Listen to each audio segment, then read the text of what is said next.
जय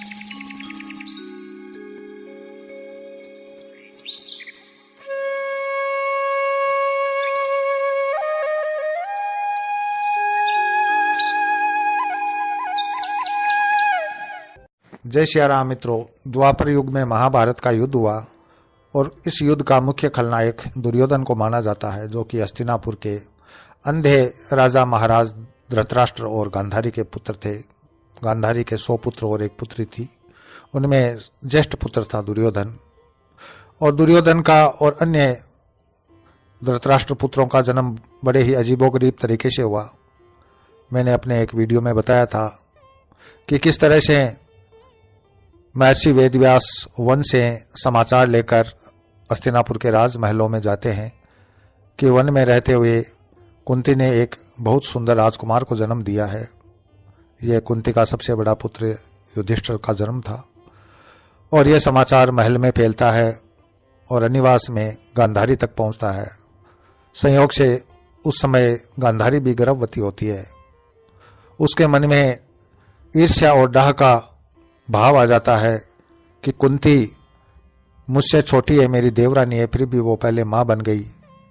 उसने कुरुवंश को एक वारिस दे दिया और मेरा पुत्र अभी तक जन्म नहीं ले सका।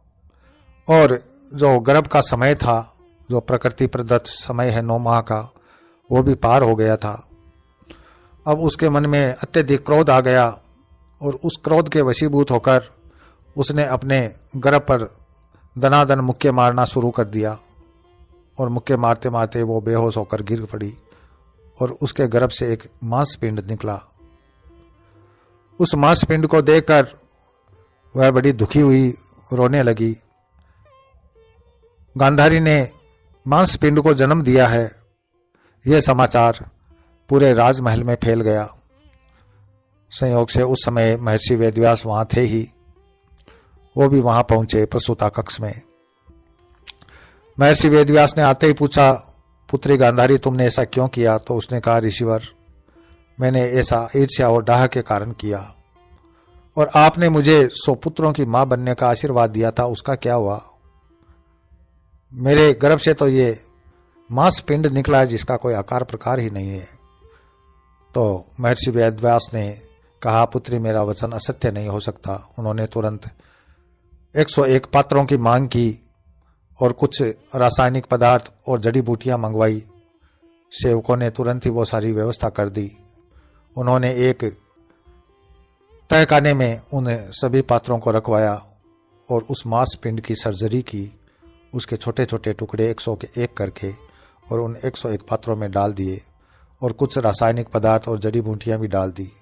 धीरे धीरे जिस तरह से माँ के गर्भ में बच्चा बीज रूप में पड़ता है, उसके बाद आकार प्रकार ग्रहण करता जाता है, उसी तरह से वो पात्रों में रखे गए मांस के पिंड है, वो धीरे धीरे आकार ले रहे थे। मित्रों, एक रात थी, वो ऐसी घनघोर अंधेरी काली रात थी। आकाश में बिजली चमक रही थी, बादलों की गर्जना थी और भयंकर वृष्टि हो रही थी। साथ साथ में आंधी और तूफान का भी प्रवेश हो चुका था इस वातावरण में। तो बड़ी ही भयानक रात थी। उस रात को उन 101 पात्रों में से एक पात्र में कंपन हुआ। तो पास में ही दूसरे कक्ष में सोई हुई गांधारी को कुछ अनुभव हुआ। उसने तुरंत दासियों को आवाज लगाई। रोशनी की व्यवस्था की गई उस कक्ष में जिसमें वो पात्र रखे गए थे। उसमें सभी ने देखा कि एक पात्र है, उसमें कंपन हो रहा है और उससे आवाज निकल रही है। उसने गांधारी ने तुरंत दासियों को आदेश दिया कि जो भी राजवंश के पुरुष हैं उनको सूचित किया जाए। और सूचना पाकर तुरंत ही सभी राजपुरुष वहां आए। उन्होंने भी देखा, अब उस पात्र का कंपन बढ़ गया था। तो भीष्म पितामह ने तुरंत अपने अनुचरों को भेजकर नगर के श्रेष्ठ गणितज्ञों और ज्योतिषियों को बुलाया। ऐसी भयानक रात में भी उस नगर के ज्योतिषी और गणितज्ञ अपनी जान की परवाह न करते हुए वहां तक आए। अंदर दाई अपना कार्य कर रही थी और इधर ज्योतिषी अपना जो भी पंचांग था, जो भी अपने आंकड़े थे वो लिए हुए बैठे थे कि कब बच्चे का जन्म हो और कब वो उसका भविष्य देखे। तभी अचानक प्रसूता कक्ष से बच्चे के रोने का स्वर सुनाई दिया। एक दासी ने आकर समाचार दिया पितामह भीष्म को कि पुत्र रत्न की प्राप्ति हुई है महाराज धृतराष्ट्र को, कुरुवंश में एक राजकुमार का जन्म हुआ है। यह समाचार पाकर सभी हर्षोल्लास से भर जाते हैं। भीष्म पितामह उस दासी को एक अंगूठी निकालकर अपनी अंगुली से बतौर इनाम देते हैं। अब वो ज्योतिषियों से उनका गणित पूछते हैं कि इस ग्रह नक्षत्र में पैदा हुआ ये बच्चा, उसका भविष्य क्या होगा? क्या यह अब तक के कुरु राजपुरुषों की तरह महान सेनानायक और प्रतापी राजा बनेगा?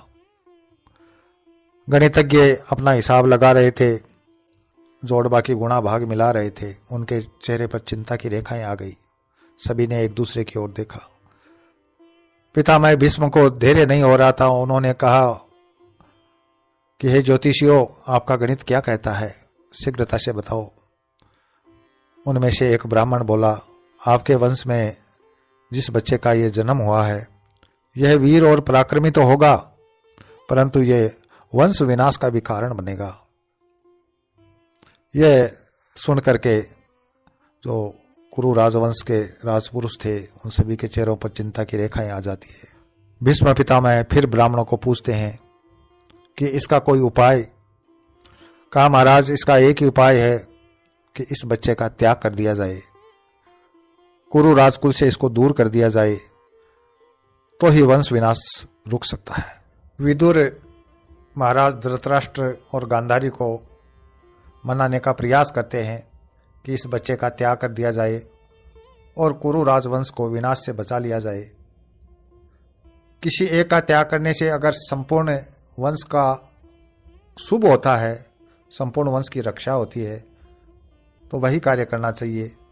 लेकिन मित्रों, महाराज धृतराष्ट्र और गांधारी ऐसा नहीं कर पाते और उस बच्चे का पालन पोषण राजकुमार की तरह भव्य तरीके से होता है।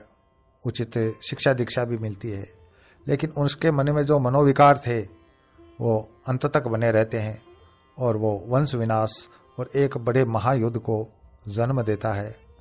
तो इस तरह से दुर्योधन का जो खलनायक रूप है वो उसके जन्म के समय में ही छुपा हुआ है। उसके जन्म के समय ही ग्रह और नक्षत्रों की चाल कुछ ऐसी थी कि वह बालक बड़ा होकर वंश विनाश का कारण बना। मैं अपनी वाणी को यहीं विराम देता हूँ। अगले वीडियो में फिर मिलेंगे, तब तक के लिए जय श्री राम।